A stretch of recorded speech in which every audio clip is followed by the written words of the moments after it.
Dari kasta tertinggi, kasta Brahman. Brahman. Setiap pertanyaan yang ada di saya, yang saya cari jawabannya di kitab ini, kok ambigu, ketahan, nggak jelas. Gitu loh, nggak jelas. Ke agama ini juga nggak jelas. Gitu. Begitu finalnya saya cari di Al-Quran, saya dapat.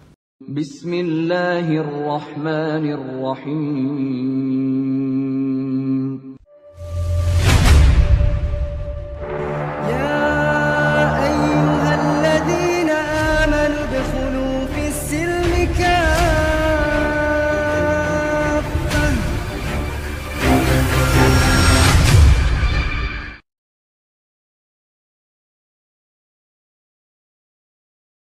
Bismillahirrahmanirrahim. Assalamualaikum warahmatullahi wabarakatuh. Waalaikumsalam warahmatullahi wabarakatuh. Pak Rahma, sahabat ngaji cerdas, pengen lebih dekat kenal dengan Pak Rahma.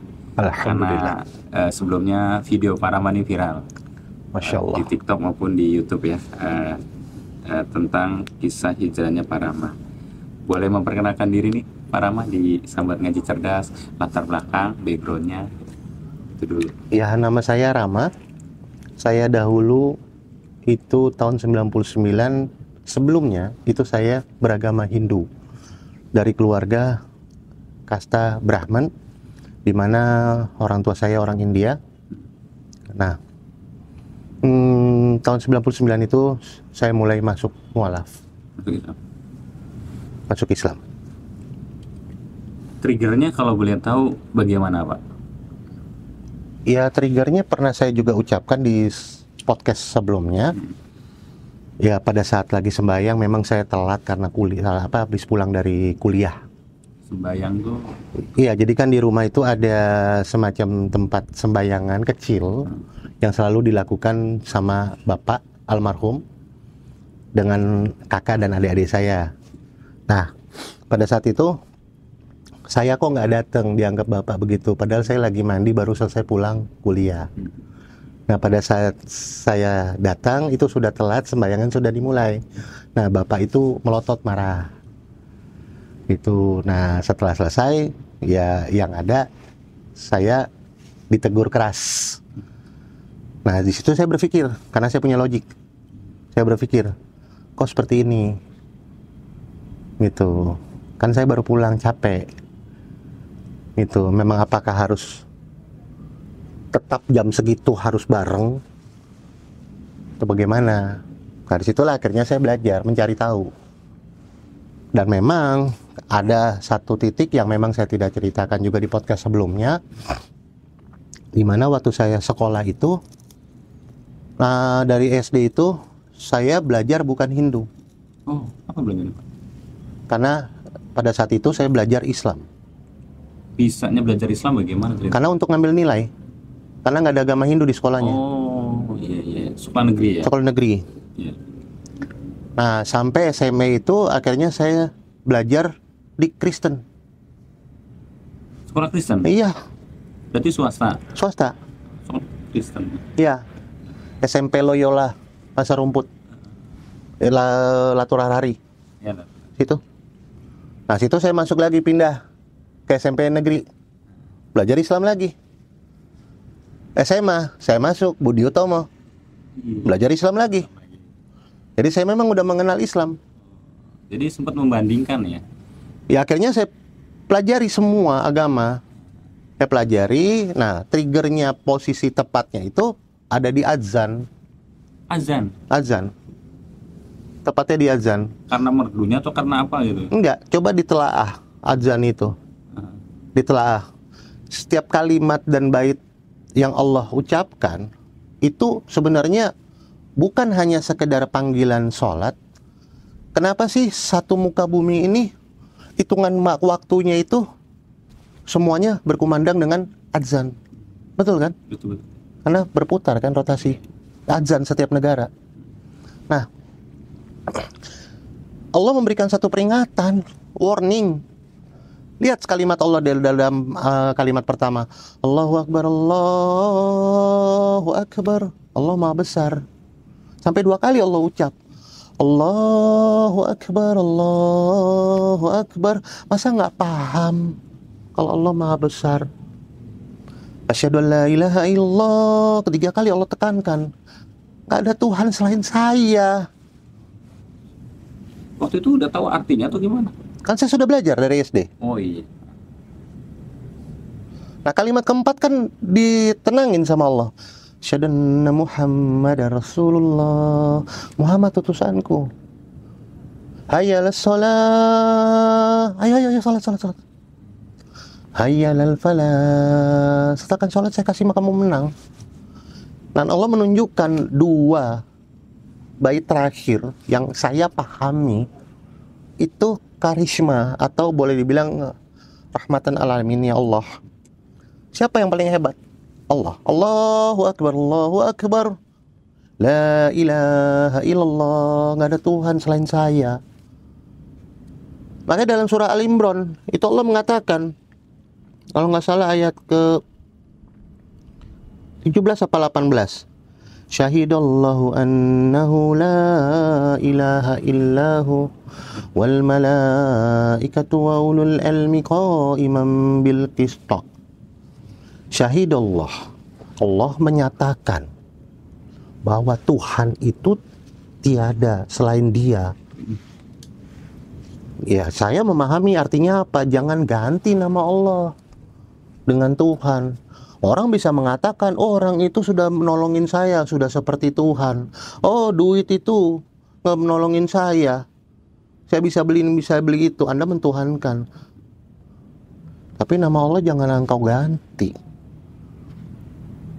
Bahkan setiap nama Allah engkau hilangkan setiap hurufnya, itu nggak akan merubah namanya Dia. Allah. Alifnya buang, Lahu, Allah juga. Lam alif tasjidnya buang, tinggal hu. Allahu la ilahu wal hayyul qayyum, ada waw di situ, artinya Dia. Nggak akan merubah namanya Dia kan? Sekarang hilangkan kalimat Allah dalam satu lingkaran, dari satu kalimat tadi semuanya. Maka dimuncul ke surah Al-Baqarah ayat ketiga. Allazina yu'minuna bil ghaib. Siapa yang ghaib? Siapa yang ghaib? Allah. Wa yuqimunas shalah. Saya pelajari. Berapa lama waktu itu Pak mempelajari sehingga sampai memutuskan masuk Islam? 3 tahun. 3 tahun. Finalnya itu di 99. Karena waktu kejadian awal itu di 96 akhir mau masuk 97. Kalau nggak salah, kurang lebih. Dari yang Bapak itu ya. Nah, ada diskusi apa gitu sama teman-teman kuliah atau? Oh, enggak ada. Saya nggak mau. Mengulik sendiri. Saya nggak mau. Karena saya nggak mau ada pengaruh dari luar, dari lingkungan, dari teman-teman saya banyak yang Muslim, banyak juga yang Kristen. Saya nggak mau pengaruh dari mereka, semuanya saya mau. Allah mau kasih apa nih sama saya? Saya mau nyari sendiri nih. Allah mau ngasih apa sama saya? Saya putusin. Di 99 itu saya putuskan Islam. Sempat membandingkan agama yang dulu dengan yang Bapak temui, yaitu adalah Islam, apa aja yang sangat menonjol gitu Pak? Mungkin dari konsep ketauhidan atau konsep kalau di Islam kan ada Al-Quran dan hadis, terus kitab-kitabnya apa aja yang Bapak bandingkan waktu itu? Banyak Mas, sebenarnya mah kalau mau simpel-simpel aja kok.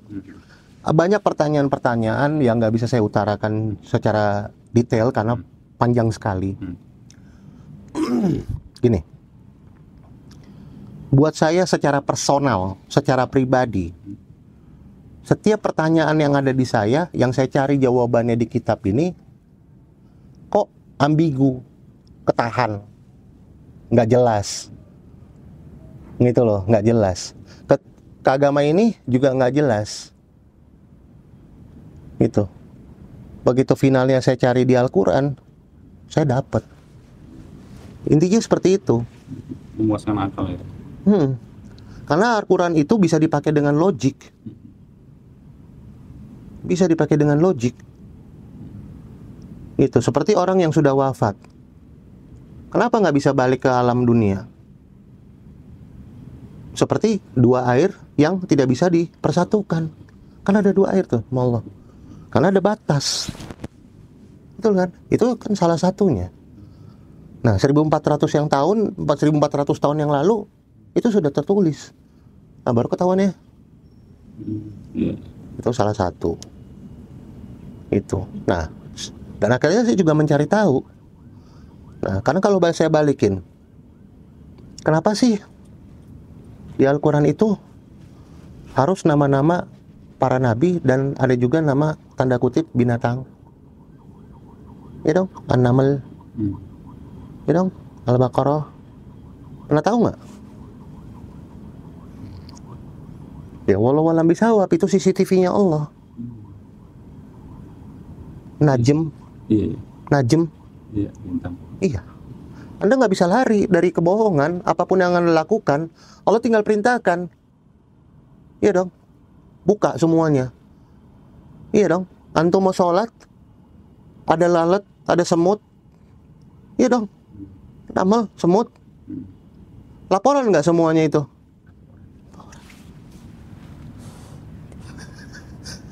Mikir ke situ ya, Bapak? Semua saya cari. Saya detail. Saya orang detail. Gitu loh. Saya orang detail. Di agama yang dulu emang nggak menemukan apapun itu? Enggak. Ya mungkin walau alam bisawab, ini cara uniknya Allah bahwa saya harus Islam. Bahwa memang saya terlahir bukan di Hindu, tetapi sebetulnya di Islam. Iya, kembali lagi sebenarnya. Iya dong. Allah menunjukkan itu kepada ayah saya, kok kenapa saya masuk sekolahnya Islam. Oh iya. Kan saya belajar. Apakah saya belajar Hindu? Belajar dari bapak saya. Apakah saya diajarkan kitab Wedanya? Tidak.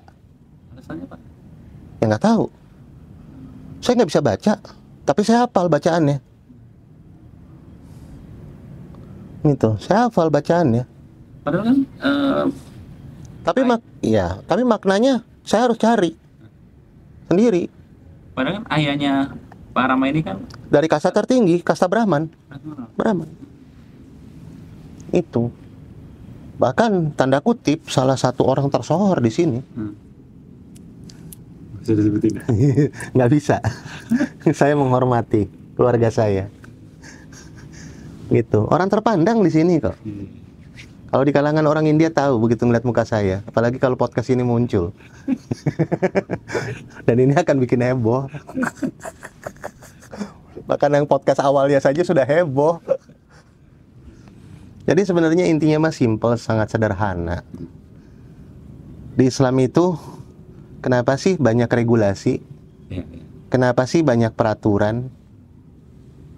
Ini diatur sampai orang berhubungan suami istri pun mandi junubnya diatur, sampai makan, minum dan lain sebagainya diatur. Di agama lain juga ada itu, tapi nggak sedetail Islam, ya kan?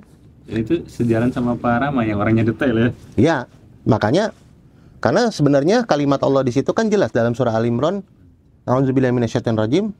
Qul in kuntum tuhibbunallaha fattabi'uni yuhibbukumullah wa yaghfir lakum dzunubakum wallahu ghafurur rahim. Jika engkau mengikutiku Muhammad, maka kau jauh lebih mencintaimu. Begitupun umatnya. Allah sebenarnya tuh cinta sama ciptaannya.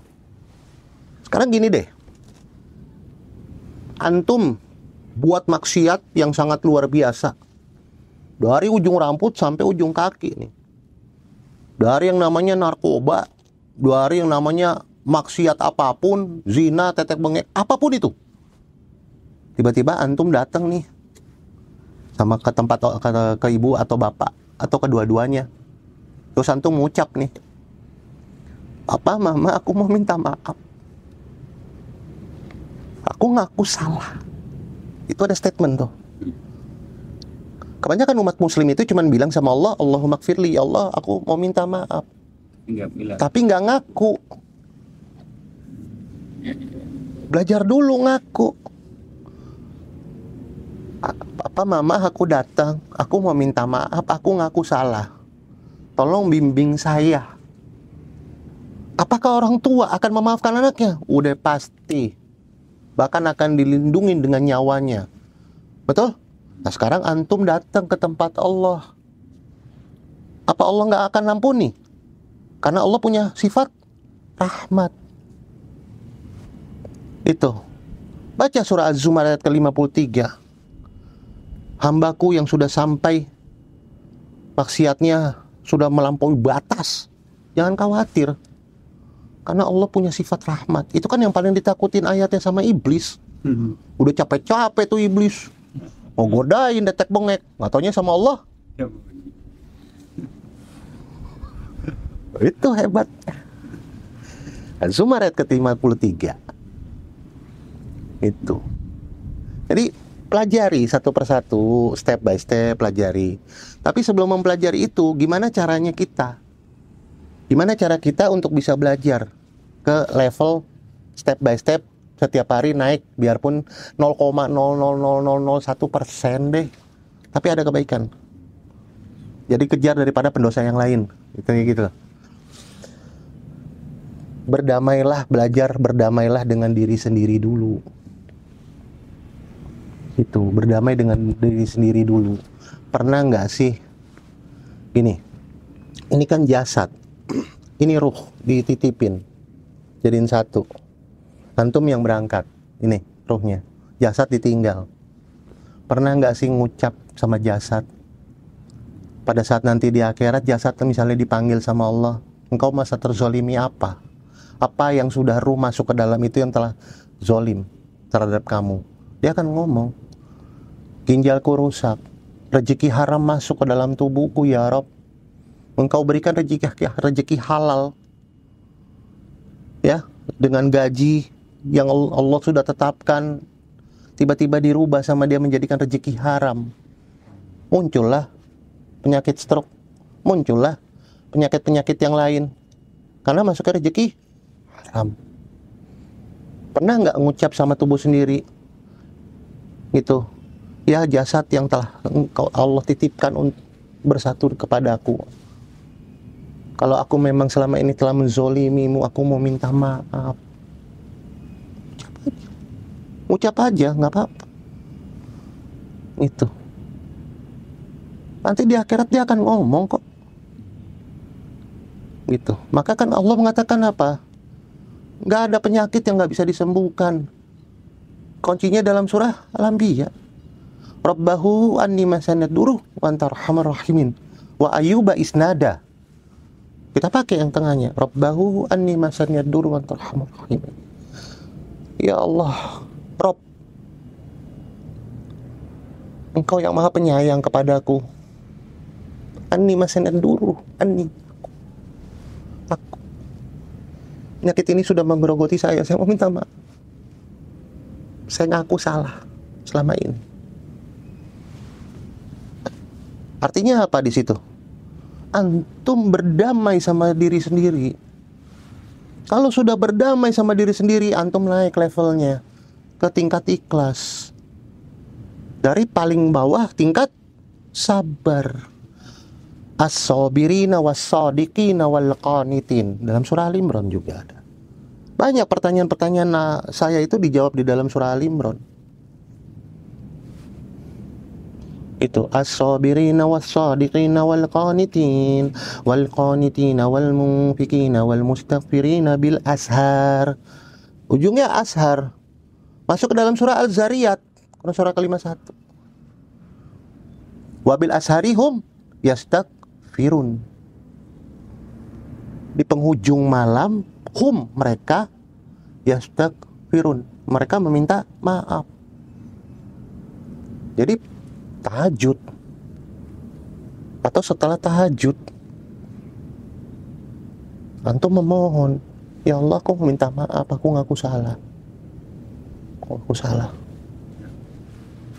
Jadi setelah pencarian selama 3 tahun lalu para masuk Islam, biasanya kan ada resisten dari keluarga gitu, keluarga besar maupun keluarga kecil. Wah, banyak mas kalau resisten nih, Pak? diusir. Satu kapal nggak bisa ada 2 kapten katanya. Ya udah keluar, tanggalkan semua apa yang orang Hindu berikan, ya sudah saya kasih balikin. Saya mulai dari nol semuanya sendiri. Benar-benar diusir. Oh iya, ya silakan keluar. Silakan keluar. Gitu. Tapi proses saya masuk ke menyatakan kepada orang tua saya itu kan saya dapatnya pemukulan. Pemukulan. Ya nggak saya detailkan lah ya karena itu nanti ekstrim. Saya nggak ini. Itu. Ini kan gini Pak, ujian yang Bapak terima ini kan juga bisa jadi dialami oleh teman-teman mualaf yang sekarang gitu Pak. Bisa jadi. Iya, ada Pak. Ada ya? Maksudnya bagaimana Bapak menyikapi itu supaya bisa mereka juga bisa belajar dari itu? Ya, yakin aja bahwa antum itu punya Allah.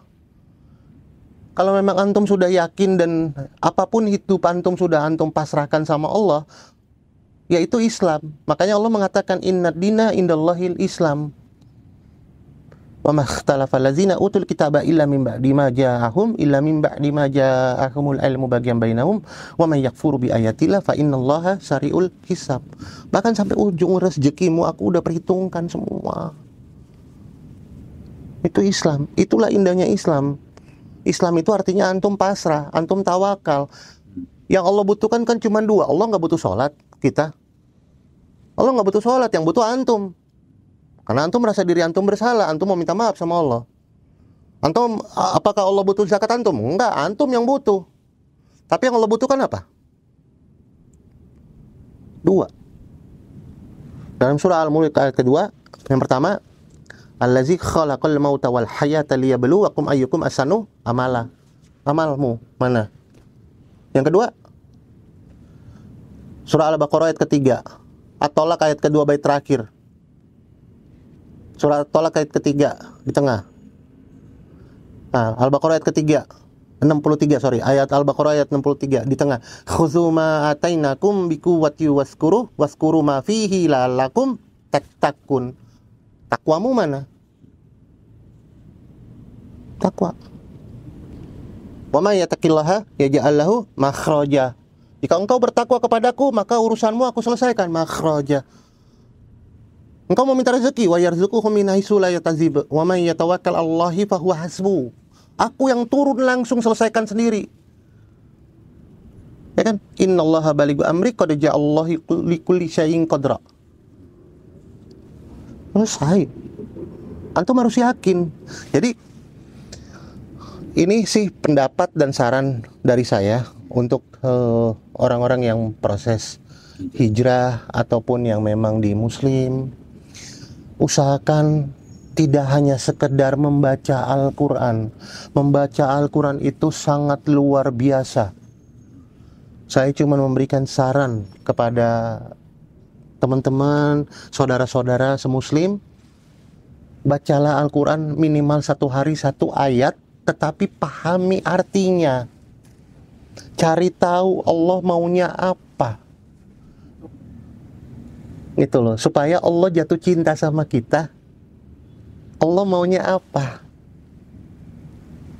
Pelajari 1 ayat 1 aja. 1 aja. Istiqomahin. Maka yang paling tersulit di muka bumi ini adalah istiqomah. Mempertahankan keistiqomahan itu beratnya luar biasa. Godaannya sangat luar biasa. Tapi antum gak usah takut. Antum yakin di hati. Nih, di kolbu antum. Gitu kan? Surah Al-Anfal ayat kedua. Begitu ayatku dibacakan, bergetarlah kolbumu. Antum punya Allah. Yakin aja. Yakin. Belajar. Itu, belajar. Misalnya, oke, saya mau baca ayat ini, saya mau baca ayat itu, atau saya mau ngafal ayat itu. Tiba-tiba kok nggak ngafal terus sih? Allah tuh lagi jatuh cinta loh. Gitu loh, itu maksiat antum lagi mau dibuangin semua sama Allah, mau diganti. Tiba-tiba kok, wih, ngapal, alhamdulillah. Oh, itu luar biasa.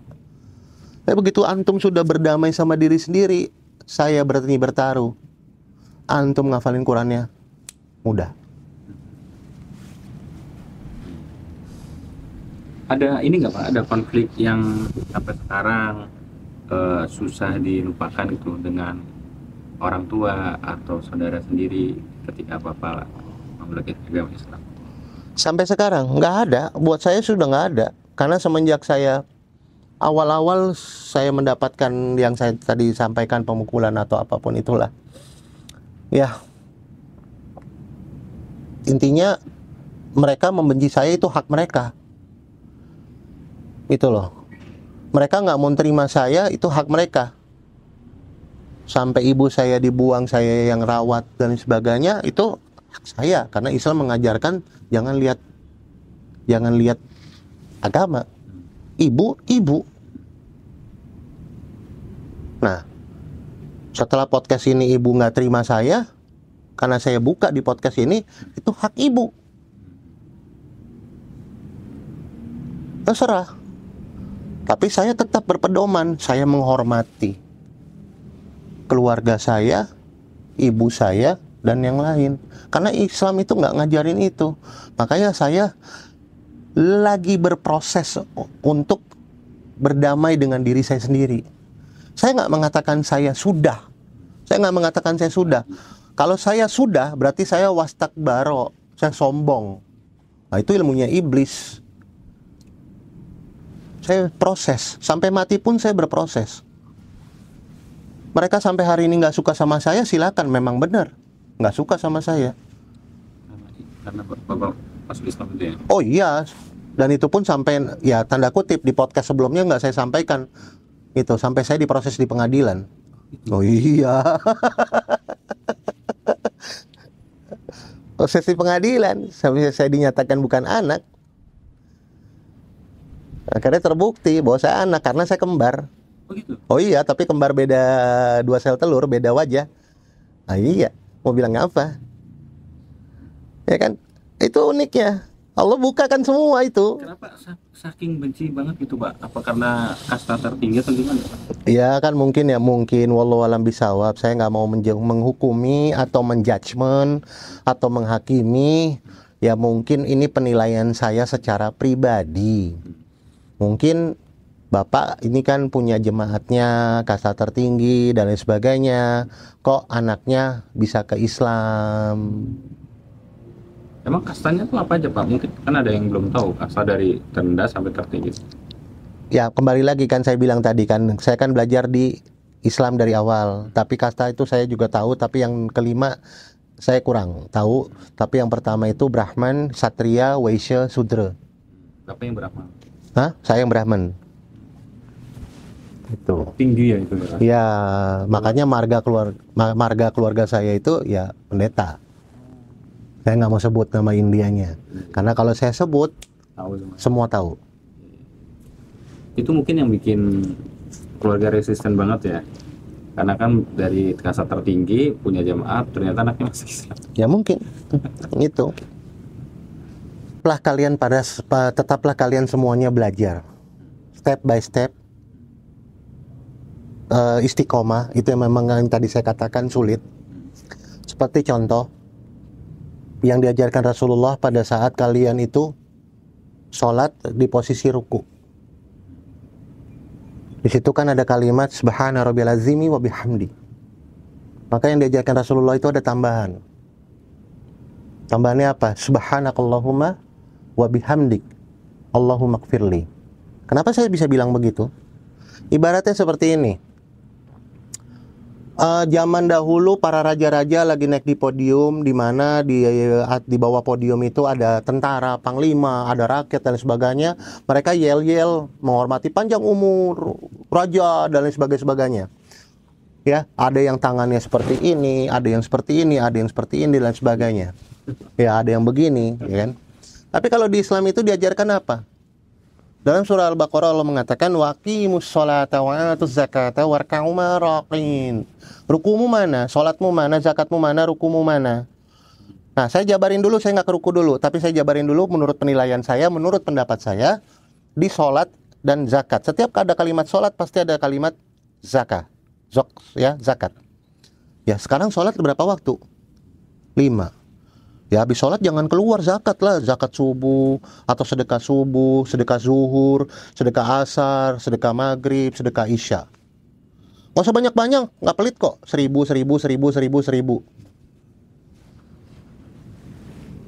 Itu. Nah, mau dapat amal jariah lebih gila lagi? Gampang. Bikin celengan di rumah. Sedekah subuh. Taruh sedekah subuh kalau memang mau pengen sholatnya di rumah. Kalau pengen di masjid silakan taruh di masjid. Tapi yang celengan di rumah terserah antum mau taruh ke siapa. Tiba-tiba antum keluarin misalnya 1 bulan, kita hitung ya kalkulasi ya. Nih hitungan nalar aja matematika, gampang. 1 hari 5.000, betul? Kali 30 hari berapa? 150 ya. That's it. 150.000 bisa berapa mushaf? Oh. Antum belah 50.000 beliin mushaf, 50.000 ke Jumat Berkah, 50.000 sedekah. Antum ngumpulin setahun, udah dapat 12 mushaf. Ya dong, kadang-kadang di akhir tahun nih, kita sering traveling kan, Iya. daerah kemana dong, bawa aja mushafnya 12. Habis sholat di masjid, taruh aja tinggal, nggak usah pakai nama-nama, nggak usah tulis-tulis. Kan antum urusannya kepada Allah. Taruh aja di situ, 2 di masjid mana, 2 di masjid mana, 2 habis kan.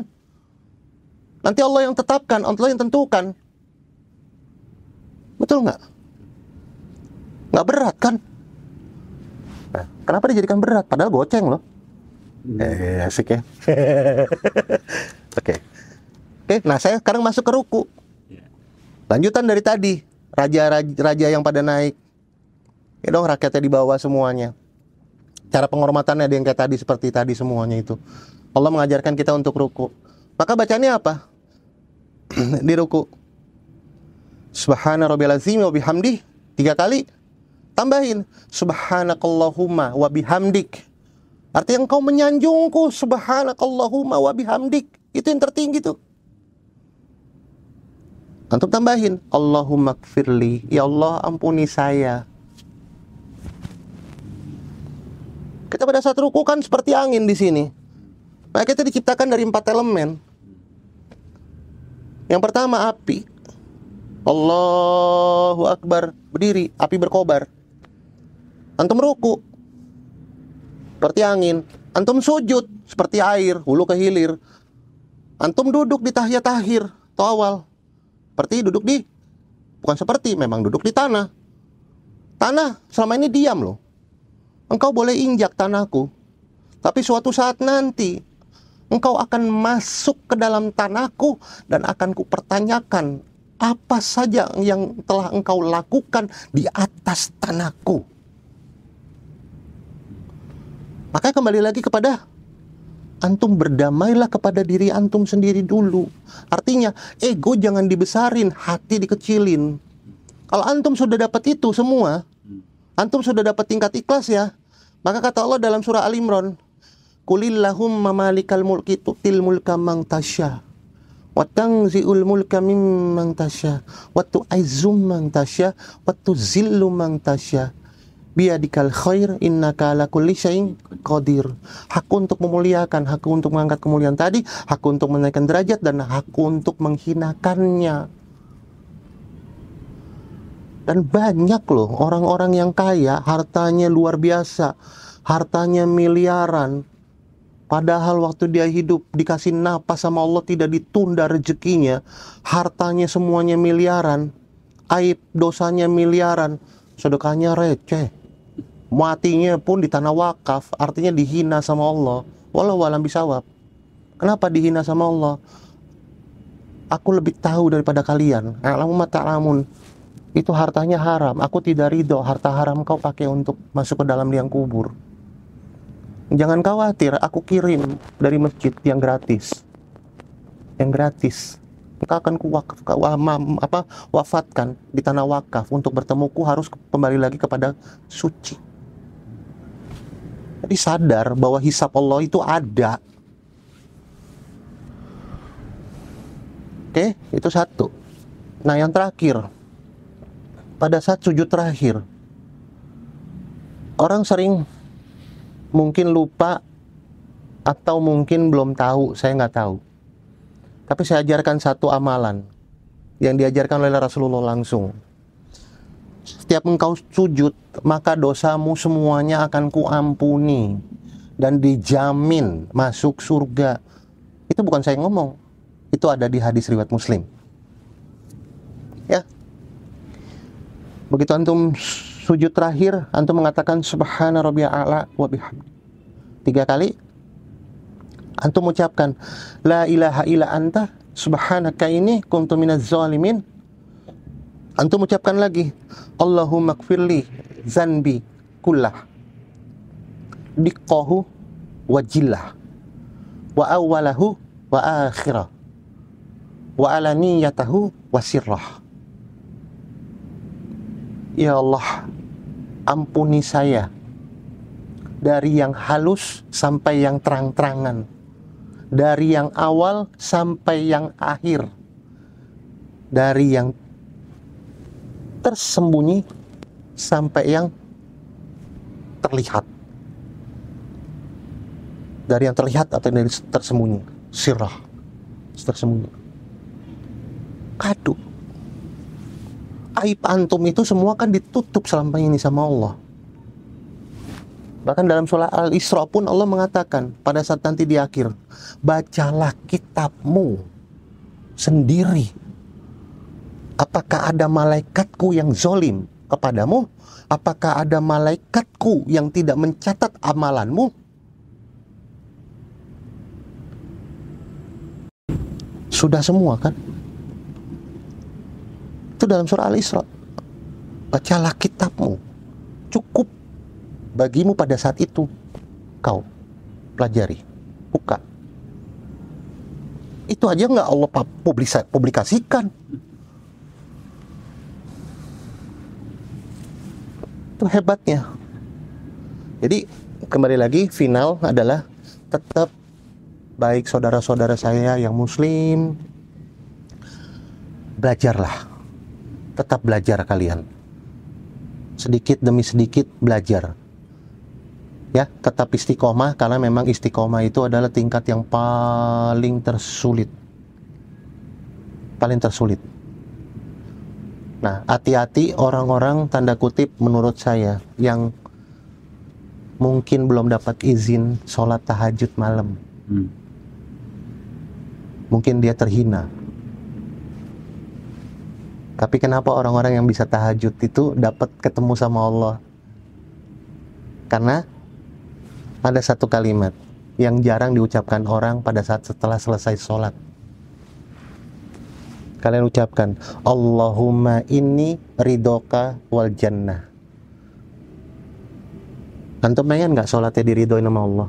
Pengen. Ngadu, aku minta ridhomu sampai ke surga ya Rob. Allahumma inni ridhoka wal jannah. Aku minta ridhomu ya Rob.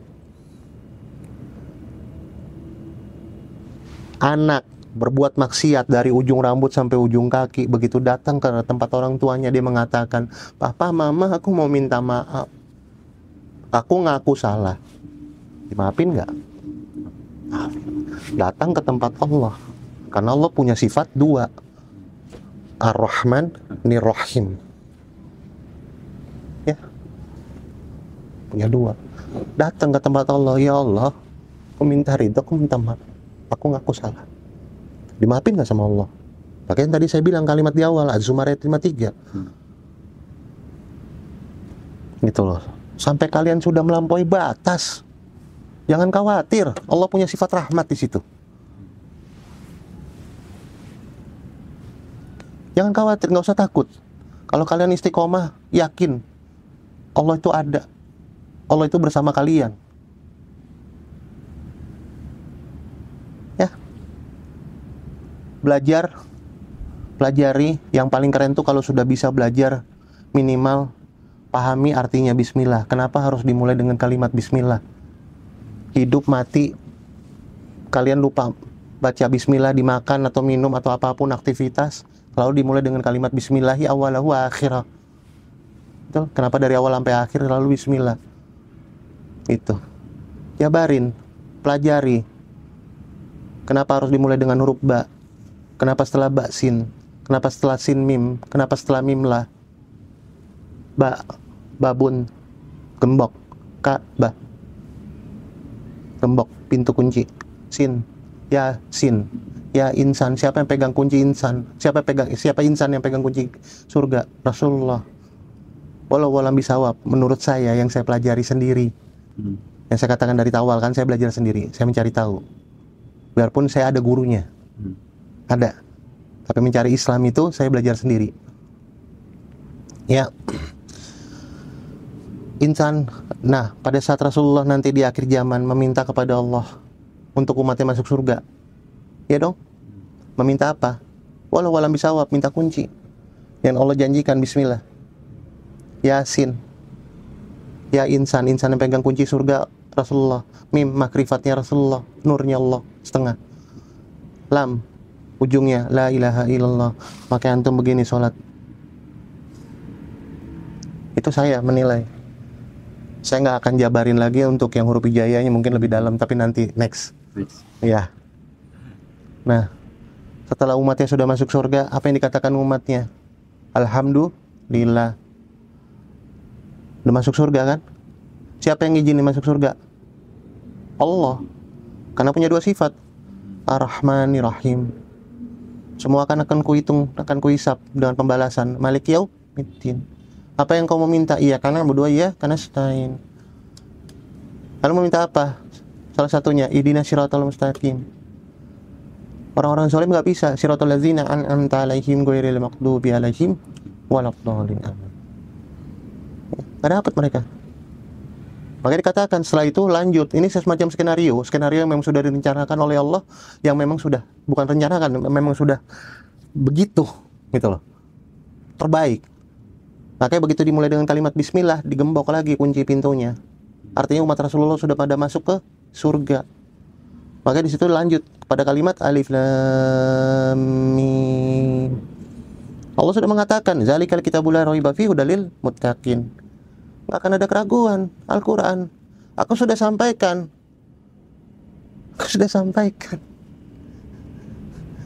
Allazina yu'minuna bil ghaib. Siapa yang nggak kelihatan Allah? Jadi Allah jangan dipersatukan dengan yang namanya manusia. Allah itu nggak bisa disamakan. Gitu.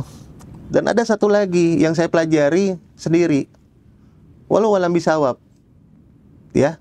Pada saat Rasulullah berangkat Isra Mi'raj, apakah Rasulullah bertemu dengan Allah? Di Sidratul Muntaha? Bertemu nggak? Ya. Bertemu. Tapi apakah Rasulullah melihat Allah? Enggak ya. Allah yang melihat Rasulullah. Maka di situ ada kalimat. Pada saat Rasulullah masuk, at-tahiyatul mubarakatuh sholawatu thayyibatuh lillah, penghormatan hanya kepada Allah. Makanya Allah katakan, sandalmu pakai. Karena ini pengen diinjak-injak surga ini sama Rasulullah. Nah, apa kata Allah selanjutnya? Rasulullah mengatakan, at-tahiyatul mubarakatuh sholawatu thayyibatuh lillah. Assalamualaikum ayuhan nabiyyu wa rahmatullahi wabarakatuh. Ayuhan nabiyyu. Allah nggak manggil Muhammad loh. Kekasihku. Kalimatnya ya ayuhan nabiyyu wa rahmatullahi wabarakatuh. Aku terima kedatanganmu.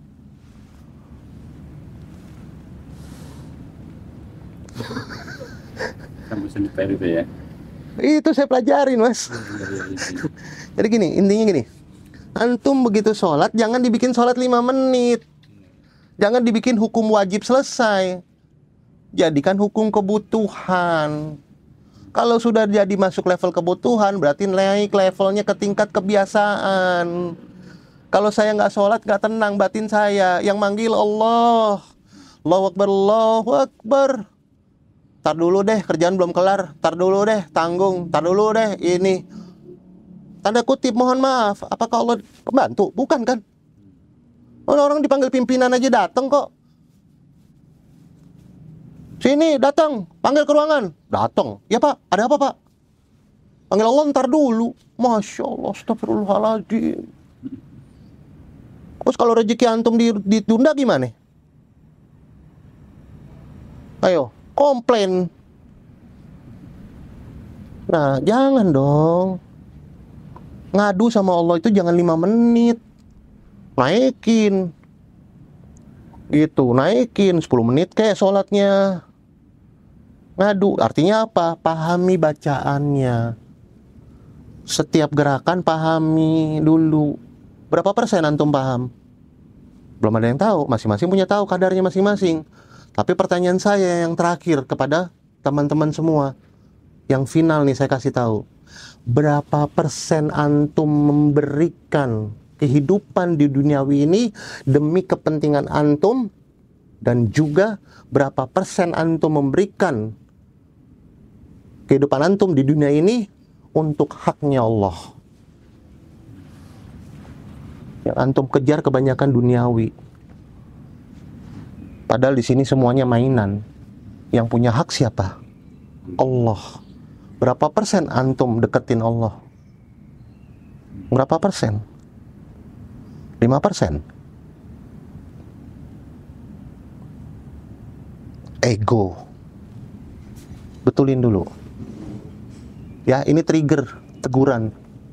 Trigger. Semoga insya Allah banyak yang berubah, banyak yang berhijrah, dan banyak yang istiqomah. Amin. Ya, Islam itu jujur agama yang paling sempurna, the most perfect religion, and the best religion. Apa yang nggak ada di situ? Sampai kalian suami istri pun tata cara mandi junub pun diajarkan sama Allah melalui Rasulullah. Mau masuk kamar mandi pun diajarkan, mau masuk ke masjid pun diajarkan. Keluar dari kamar mandi pun belum pakai handuk pun diajarkan. Bismillahirrahmanirrahim, la ilaha illahu. Maka ditutup semua matanya, yang ada penghuni yang tak kasat mata, nggak bisa melihat antum. Itu pun diajarkan. Itulah keindahannya. Inna dina indallahil Islam. Agama yang kuturunkan hanya Islam. Pak Rahmat, Taib. pengen kita lama-lama nih. Gak apa-apa. Banyak ilmu yang pengen kita serap. Cuman begitu pun waktu ya. Insya Allah kita mungkin ada next gitu ya. Boleh. Jazakallah khairan, Pak Rahmat. Terima kasih. Ini menjadi wasilah banyak kebaikan. Amin. Amin ya Rabbil Alamin. Barakallahu fikum jami'an. Ya. Wassalamualaikum warahmatullahi wabarakatuh. Waalaikumsalam warahmatullahi wabarakatuh. Salam warahmatullahi. Bismillah, Assalamualaikum warahmatullahi wabarakatuh. Innalhamdulillah, wassalatu wassalamu ala rasulillah, wa ala alihi wa sahabihi wa man tabi'ahum bi ihsani ila yaumil qiyamah. Kaum muslimin, sahabat yang cerdas yang dirahmati Allah Subhanahu wa taala dimanapun berada. Perkenalkan, nama saya Jemi Ahmad Al-Musayyaf. Saya seorang mu'alaf yang berasal dari Poso, dan juga saya adalah salah satu laskar Kristus yang pernah memerangi kaum muslimin yang ada di Poso. Alhamdulillah, dengan izin Allah Subhanahu wa taala saya mendapatkan hidayah, dan hari ini saya berdakwah di daerah pedalaman NTT. Kaum muslimin, sahabat yang cerdas yang dirahmati Allah Subhanahu wa taala, bulan Zulhijjah sudah di depan mata. Sebentar lagi kita akan merayakan hari raya Idul Adha atau Idul Kurban, yang dimana kita ketahui bersama atau kita pahami bersama bahwa hari raya Idul Kurban ini merupakan hari raya makan-makan besar kaum muslimin. Namun ada yang perlu sahabat ngaji cerdas ketahui, bahwa ada saudara-saudara kita yang ada di pedalaman yang sampai hari ini atau bahkan sampai detik ini mereka belum pernah merasakan bagaimana indahnya menyembelih hewan kurban. Indahnya melihat kurban itu disembelih di wilayah mereka. Mereka hari ini hanya mendapatkan bingkisan kiriman hewan-hewan, daging-daging kurban. Oleh dan sebab itu kami ngaji cerdas mengajak Bapak Ibu untuk bersama-sama dengan kami melakukan program, yaitu tebar hewan kurban di daerah pedalaman. Insya Allah cukup dengan 1 jutaan, tidak sampai 2 juta. Bapak dan Ibu sudah bisa berkurban di daerah-daerah pedalaman. Yang dimana hewan kurban ini nanti kami akan bagikan untuk saudara-saudara mu'alaf-mu'alaf kita. Yang dimana wilayah mereka itu adalah basis para mu'alaf. Daerah yang rawan pemurtadan. Yang dimana daerah mereka kaum muslimin, kemudian dikelilingi oleh saudara-saudara kita yang masih non-muslim. Nah, olehnya saya mengajak Bapak Ibu bersama untuk mensukseskan program ini. Apa keunggulan program ini? Dengan program ini kita bisa melakukan syiar Islam di daerah-daerah pedalaman. Kita bisa menunjukkan kepada saudara-saudara kita bagaimana cara menyembelih hewan kurban yang benar. Bagaimana cara mengkuliti kurban yang benar. bagaimana cara membagikan hewan kurban yang benar. Satu harapan kita, dengan tebar kurban pedalaman ini, saudara-saudara kita yang ada di daerah pedalaman semakin kuat akidahnya. Dan untuk saudara-saudara kita yang masih atau belum memeluk agama Islam, bisa tersentuh hatinya dengan melihat pemandangan yang begitu indah, melihat pemandangan ibadah-ibadah kita yang kita lakukan lewat program ini. Demikian informasi yang kami berikan kepada saudara-saudara. Semoga bisa bermanfaat. Wabillahi taufiq wal hidayah. Assalamualaikum warahmatullahi wabarakatuh.